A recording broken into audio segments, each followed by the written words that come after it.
friends, welcome back to our YouTube channel Learning Orbit. Hey, I'm your friend Ekta Dubey. So friends, आज हम discuss करेंगे हमारा paper number 11 inclusive education की unit 1.1 that is understanding inclusive education, जिसके अंदर हम discuss करेंगे उसका मीनिंग, उसकी डेफिनेशन, उसके कुछ कंसेप्ट और एक शॉर्ट में उसका प्रोसेस क्या होना चाहिए, एक अंडरस्टैंडिंग प्रोसेस क्या होना चाहिए वो समझेंगे. इससे पहले हमारे चैनल पे ऑलरेडी एक वीडियो है जिसके अंदर हमने पिक्टोरियल डायग्राम के थ्रू समझाया है what is exclusion, segregation, integration and inclusion. अगर आपने वो वीडियो नहीं देखी है so do check that video. उसका लिंक आपको डिस्क्रिप्शन बॉक्स में मिल जाएगा. So let's start today's topic that is understanding inclusive education 1.1, जिसके अंदर हम मीनिंग डिस्कस करेंगे, मीनिंग एंड डेफिनेशन. सो जब हम इंक्लूजन की बात करते हैं so SSC is a national flagship programme launched in 2000 for achieving the goal of UEE. तो एसएससी एक नेशनल फ्लैगशिप प्रोग्राम था, सर्व शिक्षा अभियान, जिसको लॉन्च किया गया था 2000 में. किसकी चीज़ के लिए? एक गोल अचीव करने के लिए जो था UEE, universalization of elementary education. मतलब गवर्नमेंट चाहती थी कि पूरी जितने भी इंडिया में स्टूडेंट्स हैं सबके सब एटलीस्ट एलिमेंट्री एजुकेशन उन सबको मिलनी चाहिए. इट मीन्स उस 2000 में जब ये स्टार्ट हुआ था तो एक मानना था कि इसके अकॉर्डिंगली जो भी बच्चा एलिमेंट्री एज पर है वो एलिमेंट्री स्कूल में उसका दाखिला हो जाना चाहिए, उसको वो एजुकेशन मिलनी चाहिए जो सर्व शिक्षा अभियान के अंडर आया था. तो इसीलिए इसको इससे कहीं ना कहीं इंटरलिंक किया जाता है, क्योंकि इंक्लूसिव एजुकेशन भी क्या कहता है कि सारे बच्चों को एजुकेशन मिलनी चाहिए. और यहाँ भी सर्व शिक्षा अभियान मतलब हर किसी को शिक्षा मिलनी चाहिए उसकी बात की गई थी, इसलिए इसको यहाँ पे थोड़ा सा इंट्रोड्यूस करना जरूरी था. और आगे यूनिट्स में सर्व शिक्षा अभियान हम डिटेल में भी पढ़ेंगे. ठीक है. सो इंक्लूजन क्या होता है हमने जाना था. इंक्लूजन होता है एजुकेशन फॉर ऑल. जब हम बिना किसी कास्ट, रिलीजन, कहते हैं जेंडर, कुछ भी डिफरेंस ना करते हुए, डिस्क्रिमिनेशन ना करते हुए हर एक बच्चे को इक्वली पढ़ाते हैं, हर एक बच्चे को इक्वल राइट्स प्रोवाइड करते हैं, चाहे वो नॉर्मल बच्चा हो, डिसेबल बच्चा हो, स्पेशल नीड का बच्चा हो, कैसा भी स्टूडेंट हो, गिफ्टेड हो, सबको इक्वल राइट्स प्रोवाइड करते हैं, तो हम कहते हैं वो इंक्लूजन सेटअप है, वो इंक्लूसिव एजुकेशन है. ठीक है. सो डेफिनेशन की बात करते हैं. All student regardless of any challenges, कोई भी स्टूडेंट रिगार्डलेस ऑफ कोई भी चैलेंजेस, एनी चैलेंजेस, वो चैलेंज कुछ भी हो सकता है. वो चैलेंज नॉर्मल होना, डिसेबल होना, स्पेशल होना, एज वेल एज एज का हो सकता है, जेंडर का हो सकता है, रीजन का हो सकता है, कास्ट का हो सकता है. कोई भी चैलेंज हो उन सबको साइड कर दे may have placed in as appropriate general education. उनको जनरल एजुकेशन में प्लेस करवाना पड़ेगा. कैसे? उनकी एज के अकॉर्डिंग, जो उनकी एज होगी उसके अकॉर्डिंग वो कौन सी क्लास में फॉल एज के अंदर होने चाहिए उसके अकॉर्डिंगली उनको वहाँ पे एडमिशन दिलवाया जाए. That are in own neighbourhood school. और कहाँ पर? उनके आसपास के स्कूल में. गवर्नमेंट स्कूल में जब एडमिशन होते हैं तो देखा जाता है कि उस एरिया के स्टूडेंट्स मोस्टली एडमिशन ले. क्यों? क्योंकि फिर बहुत ज़्यादा डिस्टेंस ट्रेवल करना पड़ता है जो कहीं ना कहीं कन्वीनियंट नहीं होता, चाहे वो नॉर्मल स्टूडेंट के लिए हो या फिर स्पेशल नीड के स्टूडेंट के लिए हो. तो नेबरहुड स्कूल में मतलब जो स्कूल पास में हो, एक स्पेसिफिक एरिया में उसके आते हो वहां पे. ठीक है. To receive high quality instruction, जिससे बच्चे को क्या मिले? High quality instruction, intervention and support. मतलब उसको अच्छी से अच्छी एजुकेशन मिले, इंस्ट्रक्शन मिले. इंटरवेंशन मतलब जहां भी कमी हो उसको इंटरवेंट कर सके. और सपोर्ट मिले, जहां बच्चे की नीड हो, नीड के अकॉर्डिंगली सपोर्ट मिले. That enable them to meet success in core curriculum, जिससे बच्चे को हेल्प हो सके क्या करने में? उसके कोर करिकुलम में सक्सेस पास करने में. अब कोर करिकुलम क्या है? सबसे पहले करिकुलम क्या होता है? जब बच्चा स्कूल में घुसता है और जब बच्चा स्कूल से निकलता है उस पूरे टाइम में वो जो चीज़ें फेस कर रहा है, करिकुलम हर चीज़ है. मतलब जहां हम ओवरऑल डेवलपमेंट की बात कर रहे हैं. इट मीन्स डेफिनेशन के अकॉर्डिंग ये है कि चाहे कोई भी हो, एजुकेशन फॉर ऑल, उसकी एज के अप्रोप्रिएट, उसके सबसे पास में जो स्कूल हो उसके अंदर, और हाई क्वालिटी इंटरवेंशन भी हो, उसकी नीड के अकॉर्डिंग हर चीज़ हो, उसको सपोर्ट मिले.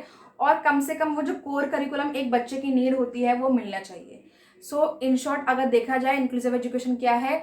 बिना कोई भेदभाव करे हुए, नॉर्मल बच्चा हो, डिसेबल बच्चा हो, कोई भी कास्ट का हो, रिलीजन का हो, सबको इक्वली ट्रीट करते हुए एजुकेशन प्रोवाइड करना इज द मेन फंडा ऑफ इंक्लूसिव एजुकेशन. ठीक है. आई थिंक मैंने अपना पॉइंट क्लियर कर दिया हो. सो ये डेफिनेशन के सारे इंपॉर्टेंट पॉइंट है. कोई भी चैलेंज हो, एज अप्रोप्रिएट एजुकेशन मिलनी चाहिए. कैसी? General education. मतलब वो चाहते हैं कि एक ही जगह पे सारे बच्चे पढ़े, इंक्लूजन, सारे बच्चों को इंक्लूड किया जाए. अगर आपने वो वीडियो देखी है तो उसके अंदर हमने इंक्लूजन का मॉडल कैसे बनाया है. ये हमारी सोसाइटी है, यहाँ नॉर्मल बच्चे भी हैं, और यहाँ पे स्पेशल नीड के बच्चे भी है, सबको साथ में ही रखा जाएगा, सबको साथ में ही डील किया जाएगा, ठीक है। तो यही इंक्लूजन का कंसेप्ट है। इन बच्चों को ना एक्सक्लूड किया जा रहा है, ना सेग्रीगेट किया जा रहा है, ना इंटीग्रेट किया जा रहा है, इनको इंक्लूड किया जा रहा है, उनको साथ में पढ़ाया जा रहा है, सबके लिए इक्वल फैसिलिटीज हैं बच्चे की नीड के अकॉर्डिंग, ठीक है। ये बात हुई डेफिनेशन की कि इंक्लूजन की डेफिनेशन क्या है। अब बात करते हैं कि कंसेप्ट क्या है, कंसेप्ट या फिर प्रिंसिपल ऑफ इंक्लूजन। सो यहाँ पे जरूरी नहीं है कि मैंने 4 पॉइंट्स लिख दिए तो इसके अलावा कुछ है ही नहीं। हम आगे डिस्कस करेंगे, हमें नए नए पॉइंट्स मिलते रहेंगे, लेकिन मैं बेसिक लेके चल रही हूँ, ठीक है। ये 1.1 है, आप चैप्टर के एंड तक जाएंगे, आपको इतना कुछ जानने को मिलेगा कि आप अपने आप ही पॉइंट्स बना सकते हैं। सो बने रहिए और पढ़ते रहिए, ठीक है। So first is no discrimination with students. कभी भी बच्चों के साथ भेदभाव नहीं करना है। बोला जा रहा है education for all, it means आपको भेदभाव नहीं करना। वो नॉर्मल बच्चा हो, स्पेशल नीड का बच्चा हो, लड़का हो, लड़की की कोई भी एज हो, कोई भी कास्ट हो, गोरा हो, काला हो, आप भेदभाव नहीं कर सकते, ठीक है। Equal opportunity and benefits for all. हर एक बच्चे को बराबर का मौका मिलना चाहिए, बराबर के फायदे मिलने चाहिए। अगर कोई किसी चीज में बेनिफिट एक बच्चे को मिल रहा है तो वो हर बच्चे को मिलना चाहिए। No discrimination, equal opportunities and benefits सबको मिलने चाहिए। मतलब अगर एक बच्चे को स्पोर्ट्स में पार्टिसिपेट करने का मौका मिल रहा है तो वो हर बच्चे को मिलना चाहिए, अगर वो बच्चा चाहता है तो बेनिफिट भी सबको मिलने चाहिए, ठीक है। The students views are listen and take seriously. बच्चों के व्यूज को भी सुना जाए और उसको सीरियसली लिया जाए। क्या पता है बच्चा अपनी प्रॉब्लम डिस्कस कर रहा हो, क्या पता उसका वो प्रॉब्लम जो हो वो सच में उसके लिए सीरियस हो। क्योंकि जैसे कि हम अपने साइकोलॉजी थ्योरीज में पढ़ते हैं, आप एरिक एरिक्सन की थ्योरी ले लीजिए, सबके अंदर उन्होंने बोला हुआ है कि बच्चे की हर एक एज जो है अपने आप में क्राइसिस है। तो आप ऐसे नहीं डील कर सकते कि ये तो बच्चा, इसकी लाइफ में दिक्कत ही क्या है। उसके लेवल पे उसकी लाइफ में बहुत दिक्कत है। तो आपको हर बच्चे की बात को सुनना है और उसके व्यूज को सीरियसली लेना है, समझने की कोशिश कर रहे हैं कि अगर वो ऐसा बोल रहा है तो उसका रीजन क्या है, उस प्रॉब्लम की जड़ तक जाना है और उसके ऊपर वर्क करना है, ठीक है। और इंडिविजुअल डिफरेंस, यहाँ पे आईडी का मतलब इंडिविजुअल डिफरेंस है, इंटेलेक्चुअल डिसेबिलिटी नहीं है, मैं मेंशन कर देती हूँ पहले ही। Individual differences are source of richness. Individual differences क्या है, सोर्स ऑफ रिचनेस है। अब इसका मतलब क्या है कि भाई इंडिविजुअल डिफरेंस हमें पता है, हम टीचर्स, एज अ टीचर हम इंडिविजुअल डिफरेंस और हेरिडिटी एंड एनवायरनमेंट इतना क्यों पढ़ते हैं, ताकि हमें पता चले कि इंडिविजुअल डिफरेंसेस बच्चों में अपने आप आते हैं, वो उनका फॉल्ट नहीं है। हेरिडिटी एंड एनवायरनमेंट अपना रोल प्ले करते हैं। दैट्स वाई हमें बच्चों को उनके अकॉर्डिंगली डील करना चाहिए, ये नहीं कि जो हमारा पॉइंट ऑफ व्यू है उसके अकॉर्डिंगली। तो इंडिविजुअल डिफरेंसेस क्या है, हमारे लिए एक सोर्स ऑफ रिचनेस है कि हर बच्चा अपने आप में अलग है, हर बच्चे पे कुछ नया वर्क किया जा सकता है। सो इंडिविजुअल डिफरेंसेस क्या है, सोर्स ऑफ रिचनेस है। आई होप मैंने क्लियर कर दिया। ये कुछ प्रिंसिपल है जिसके ऊपर इंक्लूजन वर्क करता है कि भैया हमें किसी पे डिफरेंसेस, हमें कभी भी डिस्क्रिमिनेशन नहीं करना, हमें सबको बराबर का हक देना है, एज वेल एज हर बच्चे की बात को सुनना है। इट मीन्स बच्चा, चाइल्ड सेंटर्ड एजुकेशन की बात हो रही है यहाँ पे, बच्चा सेंटर में है, ठीक है। As well as individual difference of is the source of richness. बच्चा मतलब हर एक बच्चा अपने आप में यूनिक है, हर एक बच्चे की जो भी नीड है उसको हमें ध्यान में लेके चलना है, ठीक है। Now next is process. अब ये ऐसा नहीं है कि कोई स्पेसिफाइड मैंने प्रोसेस बोल दिया, लेकिन अगर हम इंक्लूजन सेटअप कर रहे हैं तो एक बेसिक प्रोसेस या फिर एक बेसिक नीड जो होनी चाहिए वो लेके चलते हैं। सबसे पहले तो भाई अवेयरनेस राइजिंग होनी चाहिए। सबसे पहले ज़रूरी है कि सोसाइटी में, कम्युनिटी में पेरेंट्स को, टीचर्स को, एज वेल एज उस स्टूडेंट को पता हो अवेयरनेस अबाउट हर या हिम। जो भी बच्चे को दिक्कत है उसको मालूम होनी चाहिए, उसके पेरेंट्स को मालूम होने चाहिए, हमारी कम्युनिटी को मालूम होनी चाहिए कि वो दिक्कत नहीं है, उसके साथ भी बहुत कुछ पॉसिबिलिटीज़ है, ठीक है। तो अवेयरनेस सबसे ज़्यादा ज़रूरी है। बहुत बार ऐसा होता है कि बच्चे के अंदर कोई जैसे ऑटिस्टिक बच्चा है, वो सोशली डील नहीं करता और पेरेंट्स को नहीं पता कि ऑटिज्म क्या होता है, और पेरेंट्स को लगता है कि इनका बच्चा, मतलब हमारा बच्चा जो है वो बहुत ज़्यादा बदतमीज़ है। तो वहाँ पे वो उसका बदतमीज़ी फैक्टर नहीं है, फैक्टर क्या है कि उसको ऑटिज्म का दिक्कत है। तो उसके ऊपर धीरे धीरे वर्क किया जाएगा, ना कि वहाँ पे डांट दी जाए कि नहीं तुम किसी की बात नहीं सुनते हो। सो वो क्या चीज़ है, अवेयरनेस ज़रूरी है। अब पेरेंट्स को जब मालूम ही नहीं होगा कि ये दिक्कत है तो वो कैसे वर्क कर पाएंगे, ठीक है। तो awareness is one of the most important point. उसके बाद पेरेंट सपोर्ट, क्योंकि बच्चा ज़्यादा से ज़्यादा टाइम कहाँ बिताता है, अपने घर पे बिताता है, अपने पेरेंट्स के साथ बिताता है। तो बहुत ज़रूरी है कि पेरेंट सपोर्ट हो टीचर के लिए भी, ताकि वो टीचर को सपोर्ट कर सके, टीचर की हेल्प कर सके बच्चे के डेवलपमेंट में, एज वेल एज खुद भी बच्चे के डेवलपमेंट में कहीं ना कहीं पार्टिसिपेट कर सकें।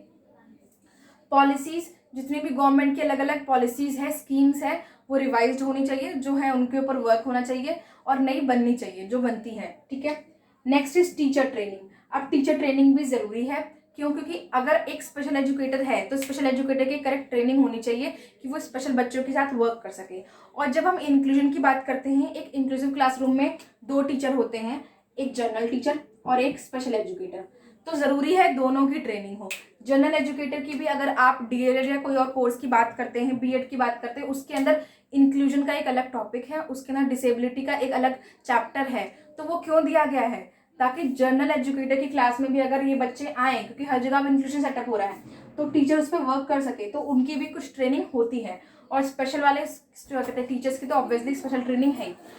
तो ये मस्ट है कि अगर इंक्लूजन में टीचर्स हैं तो वहाँ पे ट्रेन टीचर्स होने चाहिए, ये नहीं कि किसी को भी टीचर बना दिया जाए। ठीक है, now next point is teacher training हो गया। Next is aids. अब एड्स हमारे सारे होते हैं, टीचिंग एड्स भी एज वेल एज जो हम स्टूडेंट्स के लिए एड्स यूज करते हैं। टीएलएम हमारा टीचिंग लर्निंग मटेरियल, वो सारे हमारे एड है। मेरा बोर्ड अभी मेरा एक एड है, मेरा ये मार्कर एड है, मैं कैमरे से वीडियो शूट कर रही हूँ तो वो मेरा एक एड है। स्टूडेंट्स की बात करें, हियरिंग एड्स है हमारे पास क्रचेस होते हैं, सर्बल पाल्सी चेयर होती है, वो सारे ही एड्स हैं। तो ये एड्स क्या करते हैं? कहीं ना कहीं इंक्लूजन को बेटर बनाते हैं, हेल्प करते हैं, उसको सपोर्ट करते हैं। और इन सब से हम कर क्या रहे हैं? डायरेक्टली और इनडायरेक्टली एक बैरियर फ्री एनवायरनमेंट क्रिएट कर रहे हैं। क्या क्रिएट कर रहे हैं? बैरियर फ्री एनवायरनमेंट, जो सबसे ज़्यादा ज़रूरी है हर किसी के लिए। वो बच्चा कैसा भी हो, नॉर्मल हो, कहते हैं स्पेशल नीड का हो, कैसा भी हो, सबका ज़रूरी है कि सबको बैरियर फ्री एनवायरनमेंट मिले। इसके ऊपर इन सबके अलग अलग टॉपिक के ऊपर पूरी यूनिट है। आप देखेंगे पेरेंट सपोर्ट के ऊपर एक पूरी यूनिट है, developing relationship with parents, policies के ऊपर पूरी यूनिट है, टीचर ट्रेनिंग तो हम इसके अंदर पूरा कर ही रहे हैं, एड्स के ऊपर क्या होते हैं, कैसे एड्स होते हैं, उसके ऊपर पूरी एक यूनिट है, बैरियर फ्री एनवायरनमेंट पे पूरी यूनिट है। तो इन सबको बहुत डिटेल में डिस्कस किया जाएगा आगे, सो बने रहिएगा। सो ये था पूरा इंक्लूसिव एजुकेशन की understanding, that is meaning, definition and थोड़ा सा कंसेप्ट। आई होप मैंने सारे पॉइंट्स क्लियर कर दिए हूँ। स्टिल अगर आपको कोई डाउट है तो let me know in the comment box. मिलते हैं नेक्स्ट वीडियो में with next topic. Till then bye.